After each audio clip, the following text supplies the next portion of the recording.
கோயம்புத்தூர்ல ஒரு பாலம் திறக்கிறார்.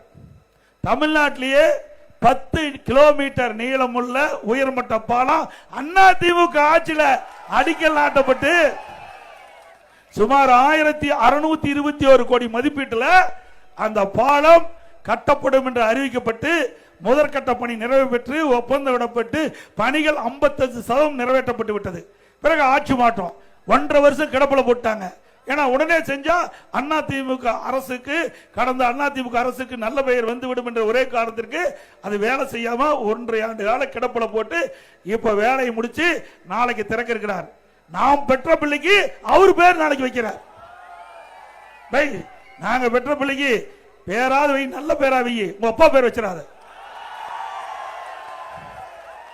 எங்க பார்த்தாலும் நாம போட்ட திட்டம் நாம நிறைவேற்றப்பட்டு முடிஞ்ச திட்டத்துக்கு அப்பா பேர் வச்சுட்டு இருப்பார். எல்லா இடத்துலயும் அப்பா பேரு.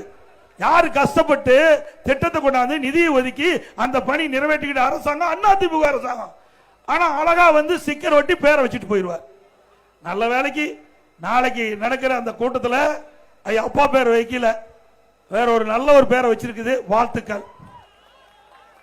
அதே போல